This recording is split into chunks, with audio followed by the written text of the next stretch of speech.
എടാ അടുത്ത 100% പക്കയായിട്ടുള്ള ഒരു കവിത തന്നെയാണ് ഞാൻ പറഞ്ഞിട്ടുണ്ടായിരുന്നു, ഖുശ്ബു രഖ്തേ ഹേ ഹാത്ത് എന്ന് പറഞ്ഞ കവിത അല്ലേ. സോ ഈ ഒരു കവിതയുടെ അപ്രിസിയേഷൻ എന്തായാലും പഠിച്ചു വെച്ചോ, 100% പക്കയാണ്. ഈ ഒരു കവിത പഠിക്കാതെ നിങ്ങൾ ഒരിക്കലും എക്സാം ഹാളിൽ പോകരുത്. ഞാൻ ആദ്യം തന്നെ പറയാണ് ചെയ്യുന്നത്. ഇതുവരെ നിങ്ങൾ ഈ ഒരു വീഡിയോ ലൈക്ക് അടിച്ചില്ല, ജസ്റ്റ് നിങ്ങൾ ലൈക്ക് അടിച്ചു വെച്ചാൽ നിങ്ങളുടെ ഫ്രണ്ട്സൊക്കെ മാക്സിമം ഷെയർ ചെയ്തോ. वेलकम टू एजू पॉड के एक नए सेशन के अंदर आप सबका स्वागत है. हिंदी विद एजू पॉड के एक नए सेशन में आप सबका स्वागत है. तो फटाफट चलो ये खुशबू रचने वाले हाथ എന്തെങ്കിലും തലക്കെട്ട് ഞാൻ കൊടുക്കണമെന്ന് പറഞ്ഞായിരുന്നു അല്ലേ. അപ്പോൾ നമുക്ക് കൊടുക്കാം എന്ത്, ഖുശ്ബു രചനെ വാലെ ഹാത്ത്. ആ ഒരു സുഗന്ധം പരത്തുന്ന ഒരു കൈകളെ കുറിച്ച് നിങ്ങൾക്ക് മെൻഷൻ ചെയ്തുകൊണ്ട് സ്റ്റാർട്ട് ചെയ്യാം. ഖുശ്ബു രചത്തെ ഹേ ഹാത്ത് അരുൺ കമൽ ജി की एक संदेश पर പ്രഭാവശാലി और എഫക്റ്റീവ് ആയിട്ടുള്ള ഒരു കവിതയാണ്. ഞാൻ നേരത്തെ പറഞ്ഞൊരു കാര്യമാണ്, ആരാണ് എഴുതിയത് എന്നൊരു കാര്യം നിങ്ങൾ ഫസ്റ്റ് ഇൻട്രൊഡക്ഷനിൽ തന്നെ മെൻഷൻ ചെയ്തിരിക്കുന്നു. അതിനുശേഷം എഴുതുന്നു എന്താണ് एक പ്രഗതിശീൽ കവിത है, ഒരു കുറച്ചും കൂടി എന്താണ് ഒരു മാറ്റങ്ങളിലേക്ക് നയിക്കേണ്ട ഒരു കവിത തന്നെയാണ്. പ്രഗതിവാദം എന്ന് പറയുന്നത് ഹിന്ദിയിൽ ഏകദേശം 90-40 ശേഷമാണ് പ്രഗതിശീലത വരുന്നത്, പ്രഗതിവാദം വരുന്നത്. സോ ആ ഒരു കാര്യം നിങ്ങൾക്ക് മെൻഷൻ ചെയ്യാം. കാരണം ആധുനിക കാലം നമ്മുടെ സമകാലീൻ കവിയിൽ അണ്ടറിൽ വരുന്നതാണ് ഈ ഒരു അരുൺ കമൽ. നിങ്ങൾ അതൊന്നും ചിന്തിക്കേണ്ട ആവശ്യമില്ല, ജസ്റ്റ് ഒന്ന് നോട്ട് ചെയ്താൽ മാത്രം മതി.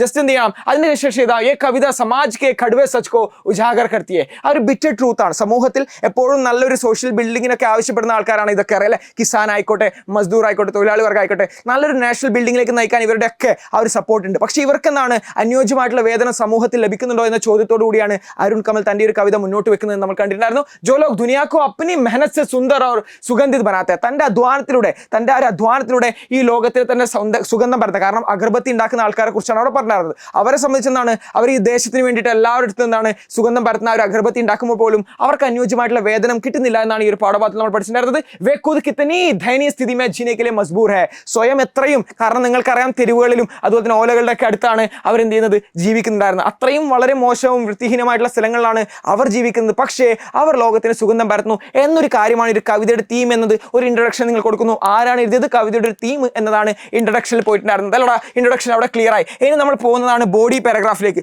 സോ ബോഡിയിലേക്ക് വരുന്ന സമയത്ത് നമ്മൾ എന്തൊക്കെ എഴുതണം, കവി ബദ്ബൂ സെ ഫടത്തെ ഠോലെ और ഖുശ്ബു രചത്തെ ഹേ ഹാത്ത് എന്ന് പറഞ്ഞ വരികളൊക്കെ അതിൽ നല്ലൊരു എന്താണ് സ്ട്രൈക്കിംഗ് ആയിട്ടുള്ള വേർഡ്സ് ഒക്കെയാണ് അദ്ദേഹം ഉപയോഗിച്ചിട്ടുള്ളത് അല്ലേ. സോ അതൊക്കെ ഞാൻ ഓൾറെഡി നിങ്ങളോട് പറഞ്ഞിട്ടുണ്ടായിരുന്നു. എങ്ങനെയാണ് കവിതയുടെ ആസ്വാദനക്കുറിപ്പ് എഴുതുമ്പോൾ ഏതെങ്കിലും 2 വരി നിങ്ങൾക്ക് ഇഷ്ടപ്പെട്ട 2 വരി എടുത്തുന്നു, അതൊന്ന് എക്സ്പ്ലെയിൻ ചെയ്ത് എഴുതുന്നു എന്നൊരു കാര്യം ഞാൻ നേരത്തെ ഓൾറെഡി ഒരു വീഡിയോ എജുപോർട്ട് ക്ലാസ് 8 ഞാൻ ചെയ്തിട്ടുണ്ട്. ജസ്റ്റ് ഒന്ന് പോയി കണ്ടുപോയിക്കോളൂ, എങ്ങനെയാണ് അപ്രിസിയേഷൻ എഴുതുമ്പോൾ ശ്രദ്ധിക്കേണ്ട കാര്യങ്ങൾ എന്നൊരു വീഡിയോ ചെയ്തിട്ടുണ്ട്. സോ ജैसे വിരോധാഭാസ് ഒരു എന്താണ് ഒരു പാരഡോക്സ് ആണ്. വിരോധാഭാസ് मतलब പാരഡോക്സ് ആണ്. ആ ഒരു പാരഡോക്സ് ആണ് ഇവിടെ കാണിക്കുന്നത്. എനിക്ക് जो प्रयोग करके पाठकों के मन पर गहरा प्रभाव डालता है. സോ ഇത് വായനക്കാരുടെ മനസ്സിലേക്ക് വലിയൊരു വലിയൊരു തോട്ട് തിങ്കിങ് പ്രോസസ് തന്നെയാണ് ഈ ഒരു കവിതയിലൂടെ അരുൺ കമൽ മുന്നോട്ട് വെക്കുന്നത്. ജബ് വേ ഉഭരി നസോ വാലെ ഹാത്ത് എന്ന് പറയുന്നതാണ് വെയിൻസ് ഒക്കെ പുറത്തോട്ട് വരിക എന്ന് പറഞ്ഞത്. വയസ്സായ ആൾക്കാരും ഈ ജോലി ചെയ്യുന്നുണ്ട്. ഏതൊക്കെ ഏജ് കാറ്റഗറിയിൽ വരുന്ന ആൾക്കാരാണ് ഈ ഒരു ജോലി ചെയ്യുന്നത് എന്നൊരു കാര്യമാണ് നമുക്ക് മനസ്സിലാക്കാൻ സാധിക്കുന്നത്. ഗിസെ നാഖുനെ വാല ഹാത്ത്, അതായത് നഖങ്ങളൊക്കെ പൊട്ടി കൈകൾ എന്ന് പറയുന്ന അധ്വാനിക്കുന്ന വർഗ്ഗത്തെ കുറിച്ചാണ് പറയുന്നത്.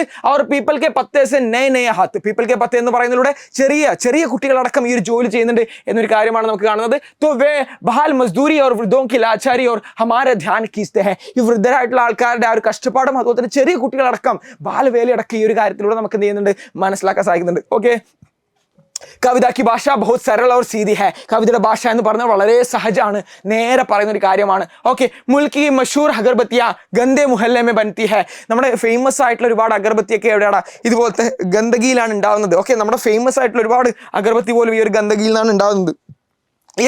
കവി സീതെ സാമാജിക വിഷമത പർ പ്രഹാർ കർത്തെ ഹെ. ഇത് പറഞ്ഞുകൊണ്ട് കവി എന്താണ്, സമൂഹത്തിലെ ആ വിഷമതകളെയും കഷ്ടപ്പാടിലേക്കൊക്കെ നേരെ അദ്ദേഹം എന്ത് ചെയ്യുന്നു, ഈ വരികളിലൂടെയൊക്കെ എന്ത് ചെയ്യുന്നു, പറയുന്നു എന്നൊരു കാര്യം നിങ്ങൾ മെൻഷൻ ചെയ്യണം. ഈ കവിത കേവൽ മസ്ദൂറോ കി ദുർദശ ഒക്കെ വർണ്ണന നെയ് കർത്തി. ദുർദശ എന്താണ്, ഇതുപോലത്തെ തൊഴിലാളി വർഗത്തിന്റെ ആ ഒരു കഷ്ടപ്പാടും പ്രശ്നങ്ങളെ കുറിച്ച് മാത്രമല്ല, മറിച്ച് ബൽക്കി ഉനിക്കെ സൃജൻ കി ബി സലാം കർത്തി ഹെ. അവരുടെ ആ ഒരു ക്രിയേഷൻ, അവരുടെ ആ ഒരു കഴിവിനൊക്കെ കൂടി എന്ത് ചെയ്യുന്നുണ്ട്, ഈ കവിത മുന്നോട്ട് വെക്കുന്നുണ്ട്. ഓക്കെ, യേ ഹമേ സോച്ചനെ പർ മജ്ബൂർ കർത്തി ഹെ കി ക്യാ ഇൻ ഖുശ്ബു രചനെ വാലെ ഹാത്തോं को एक बेहतर जीवन पाने की हक नहीं है. ഒരു ചോദ്യത്തോടു കൂടിയാണ് നമുക്ക് അവസാനിപ്പിക്കാൻ സാധിക്കുന്നത്. നിങ്ങളുടെ ആ ഒരു തിങ്കിങ് പ്രോസസ്സും കൂടെ വേണം. നിങ്ങൾക്ക് മനസ്സിലാക്കിയ കാര്യങ്ങൾ, ഈ കവിത എന്താണ് മുന്നോട്ട് വെക്കുന്നത് കാര്യങ്ങളും നിങ്ങൾ അവസാനം മെൻഷൻ ചെയ്യണം. കാരണം എന്താണ്, ഈ ഖുശ്ബു രചനെ വാലെ ഹാത്ത് ഇത്രയും സുഗന്ധം പരത്തുന്ന കൈകളിൽ അവർക്ക് എന്ത് കിട്ടുന്നുണ്ട്, അർഹിച്ചപ്പെട്ട സമൂഹത്തിൽ അർഹതപ്പെട്ട ആ ഒരു സ്ഥാനം അവർക്ക് ലഭിക്കുന്നുണ്ടോ എന്ന ചോദ്യത്തോടു കൂടിയാണ് ഈ ഒരു കവിത അവസാനിപ്പിക്കുന്നത് എന്ന് കൂടെ മെൻഷൻ ചെയ്ത് കഴിഞ്ഞാൽ നമ്മുടെ കവിതയുടെ ആസ്വാദന കുറിപ്പ് റെഡി ആയിട്ടുണ്ട്. സോ നിങ്ങൾക്ക് നോട്ട് ചെയ്ത് വെക്കാം. അതിന് കൂടെ എന്തൊക്കെയാണ് മെയിൻ പോയിന്റ്, വിരോധ വിരോധാഭാസ് കി ജോ ബിന്ദ്